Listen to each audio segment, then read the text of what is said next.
here, and we're back with another one. Match week 36 is in the books, but before we get into it, I want to take a moment to thank you guys so much for the support that I've gotten, the likes, the subscriptions, the comments. Thank you guys. Thank you so much. If you enjoy even 1 second, even 1 iota of the stuff that I'm putting out, I implore you, please, the YouTube algorithm hates new channels. Help me out. Give me a like, give me a sub, comment something funny, comment whatever you want. I respond and I try to get back to all of them, okay? So that with that being said, let's get into the match. Like I said earlier, Arsenal 3, Bournemouth 0. This keeps us obviously top of the league, even though 115 FC did win their game against Wolverhampton 5-1. We're still top of the league by 1 point, but they do have a game in hand. I just want to say, I want to talk about how the way that Arsenal has progressed this from last year to this year. Everybody was waiting on our downfall in April. Everybody was talking about it. April is when you guys are going to fall off. April is when the legs get tired. April is when Mikel's new system, tweaks to the system has been figured out. Well, where are those guys at now? We've lost one match since January. One match since coming back from Dubai, right? City, I'll give them credit, have lost 0. Those guys have not lost a single match since coming back from the international break. But we're there with them. We've moved up a weight class. We're heavyweights now.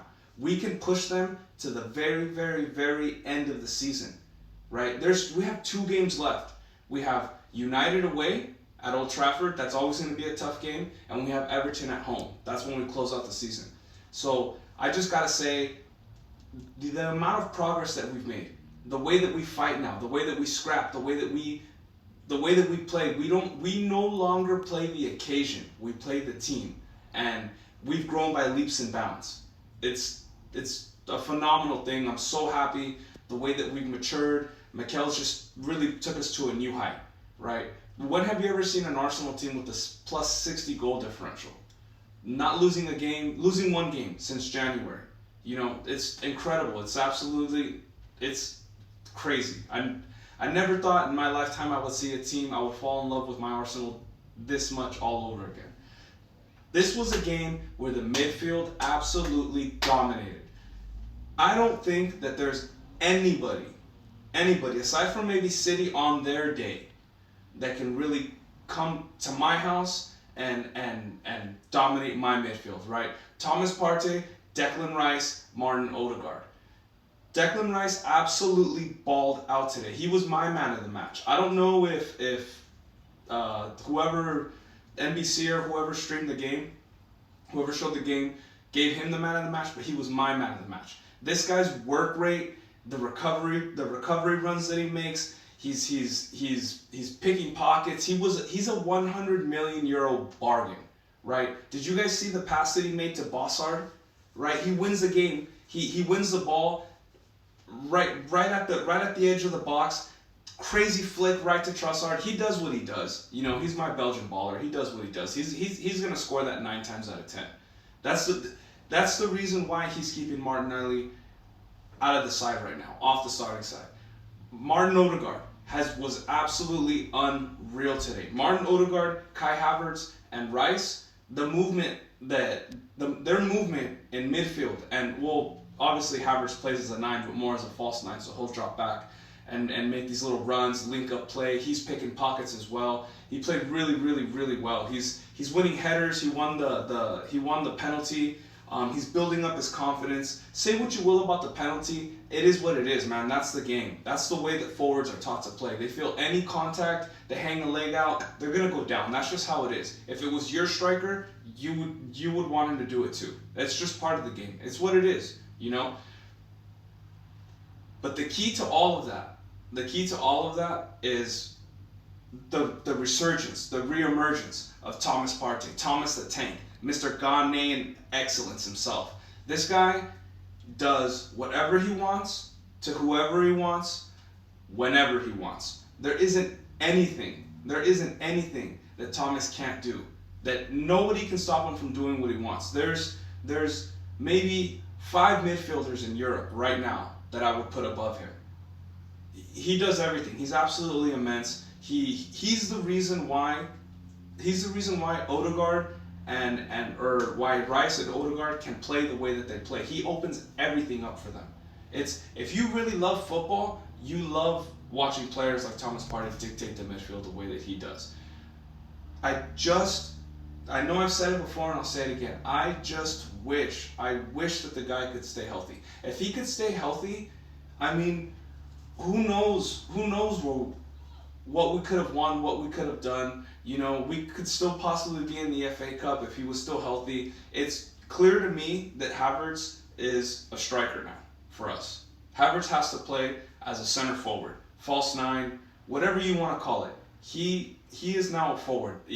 Him in the midfield, as much as we want it to work, as much as on paper it might work and it could work, the combination of different players, maybe when Timber comes back and he's fully fit from injury, he'll be a better addition to the link up between the midfield. But no, Kai Havertz needs to play center forward. The work that he does, he wins headers, he's aggressive, he makes great runs, he opens things up for other players to get into space. He's really, really, really good at playing forward. So I really hope that Mikel just keeps him at center forward, Gabriel Jesus coming off the bench, even rotating them, but we still need to buy another striker. One more. I think that it should be, I would really like Alexander Isak. I would take Victor Gyökeres. I think that's how you say his name, the striker from Sporting CP. Or maybe even, who knows, maybe even a Dominic Solanke. You know, he's an absolute baller. Ollie Watkins is a great player as well. But anyways, let's get back to the actual Arsenal players. Bukayo Saka had a great game. He's starting to move the ball sooner. You know, I noticed that when he's not playing well, it's when he gets the ball, right? He either picks the ball up from White or Odegaard, and instead of keeping his head up and looking at what's going on around him, who's where, he puts his head down and runs straight at the goalkeeper. And then he kind of sidesteps, and then he tries to cut back into his left, either take the shot or hit a pass into the middle. And now when it's not on, he sees the double come. It seems like he's releasing the ball sooner, and it's opening up everything else for him. It's creating more channels for him to get into, better spaces for him to get into.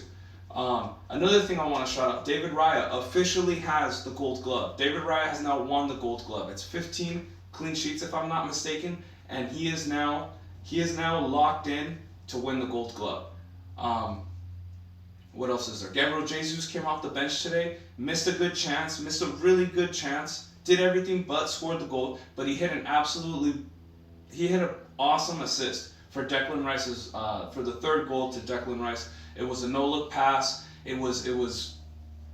I mean, what do you expect from the guy? You know, people want to hate on him and say that we should sell him in the summer and we should do this, we should do that. He's not at the levels, dude. This is a guy. He's a baller. He's a player that any club in the world would want. He's a fantastic player. He just needs to play himself back into form.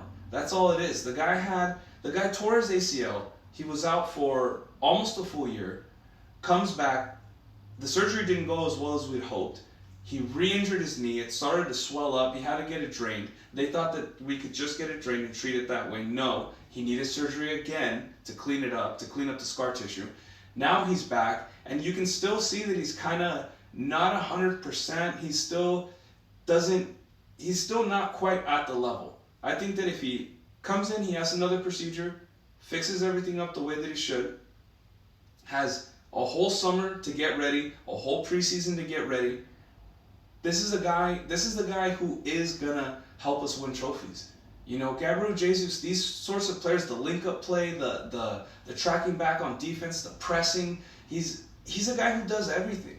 Absolutely everything. And I feel like people are being unfair with him. So those are my thoughts on that. Martinelli also came off the bench. He had a really good chance really early on, but he really messed it up. He just kind of overran the ball. I don't really even. I mean, he looked like my son Gio.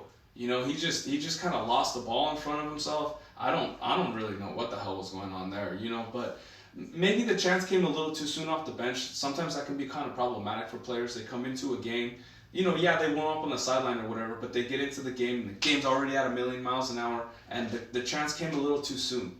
Sometimes you kind of want to find your form, play into the game, get yourself sort of situated into the speed of everything, of what's going on around you.